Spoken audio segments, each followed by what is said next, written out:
Yes, ఇది ఒక important news. దీని గురించి కూడా చాలా డీటెయిల్గా మనం మాట్లాడాలి. కేసీఆర్ ఈటల పాత బంధం చిగురించింది.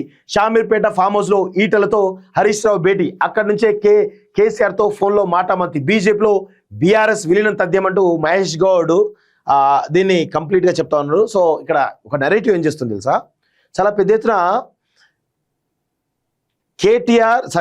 హరీష్ రావు ఈటల రాజేందర్ ఒక ఫామ్ హౌస్లో భేటీ అయ్యి కేసీఆర్ తోటి మంతలా జరిపని చెప్పేసి చెప్తా ఉన్నారు. సో దీన్ని మహేష్ గౌడ్ ఎండార్స్ చేస్తూ ఉన్నాడు.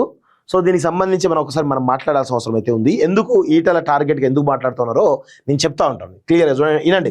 కాళేశ్వరం విచారణ కమిషన్ నుంచి నోటీసులు రాగానే కేసీఆర్ ఈటల రాజేందర్ మధ్య పాత బంధం మళ్ళీ చిగురించిందని టీపీసీసీ చీఫ్ మహేష్ కుమార్ గౌడ్ వ్యాఖ్యానించారు.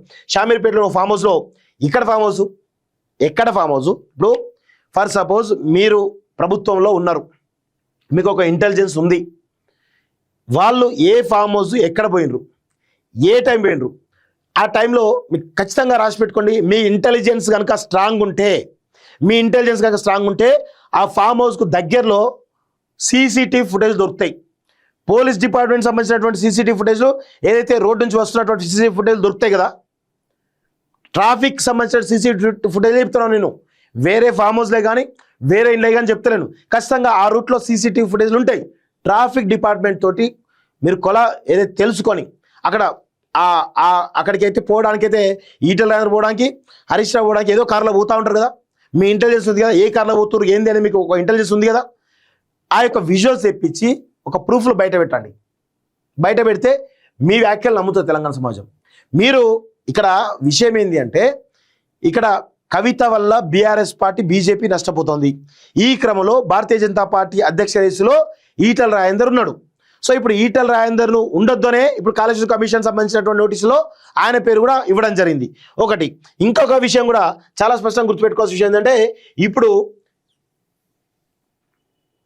ఈటల రాజేందర్కు ప్రెసిడెంట్ కంప్లీట్గా రాకుండా ఉండడానికి ఒక పెద్ద కుట్ర బీజేపీలో ఉన్నటువంటి కొంతమంది సీనియర్ నాయకులతోటి కలిసి కాంగ్రెస్ పార్టీ చేస్తుందని చాలా ప్రధానమైనటువంటి ఆరోపణ. సో ఇప్పుడు ఈటల రాజేందర్కు ఇప్పుడు కనుక బీజేపీ పగ్గాలు వస్తే ఖచ్చితంగా రాసి పెట్టుకోండి, ఆ బీజేపీకి కొంత ఫెచ్ చేయడం అవకాశం ఉంటుంది. ఈ క్రమంలో ఇక్కడ బీజేపీలో ఉన్న కొంతమంది సీనియర్ నాయకులు కాంగ్రెస్ వాళ్ళతో కలిసి, అగ్రనాయకులతో కలిసి ఈటల రాజేందర్ రాకుండా ఇప్పుడు ఈ యొక్క నరేటివ్స్ బిల్డ్ చేస్తున్నారు. ఫస్ట్ ఏమో కాళేశ్వరం కమిషన్ దానిలో ఆయన పేరు నోటీస్ ఇవ్వడం, ఆయన 9వ తారీఖు హాజరు కావడం జరుగుతూ ఉంది. ఇప్పుడు ఇంకొక పంపించారు, హరీష్ రావు తోటి భేటీ అయ్యారని చెప్పేసి అంటా ఉన్నారు. సో హరీష్ రావుతో భేటీ అయ్యి హరీష్ రావుతో ఫోన్లో కేసీఆర్ మాట్లాడని చెప్పేసి అంటా ఉన్నారు. సో ఇదంతా శుద్ధ తప్పు. కేవలం ఈటల రాజేందర్కు బీజేపీ అధ్యక్ష పదవి రాకపోవడానికే బీజేపీలో ఉన్నటువంటి కొంతమంది సీనియర్ నాయకులు, కాంగ్రెస్లో ఉన్న కొంతమంది అగ్ర నాయకులు కలిసి పడుతున్నటువంటి ఒక భారీ కుట్రగా చాలా స్పష్టంగా నేను చెప్పదలుచుకున్నాను. నిజంగా ఒకవేళ ఇది నిజమే అయితే, మీకు ఇంటెలిజెన్స్ ఉంది, ఆయన ఏ ఫామ్ హౌస్లో పోయిండో మీరు చెప్తా ఉన్నారు. సో ఆ ఫామ్ హౌస్కు దగ్గరలో ట్రాఫిక్ డిపార్ట్మెంట్ పెట్టినటువంటి సీసీటీవీ ఫుటేజ్లు ఉంటాయి. లేవు అనుకో, ఆ పక్కనే అదే రూట్లో ఎక్కడో ఒక దగ్గర సీసీటీవీ ఫుటేజ్లు ఉంటాయి. ఆ ఫామ్ హౌస్ కూడా సీసీటీవీ ఫుటేజ్లు ఉంటాయి. మరి ఆ సీసీటీవీ మొత్తం కూడా తీసి బయట పెట్టండి. బయట పెడితే తెలంగాణ సమాజం నమ్మే పరిస్థితి ఉంటుంది. మీరు ఏదో బట్టగాల్చి మీదేసి ఈటల రాజేందర్ మీద బురదల్దామని అనుకుంటే అది మీకే తగులుతున్న విషయంలో గుర్తుపెట్టుకోవాలి. ఇది 100% ఈటలకు అధ్యక్ష పదవి రాకుండా ఉండడానికి మాత్రమే ఈ యొక్క ప్రయత్నం చేస్తున్నారు వీళ్ళందరూ అనేది దుష్ప్రచారం చేస్తున్నది చాలా స్పష్టంగా నాకున్నటువంటి సమాచారం.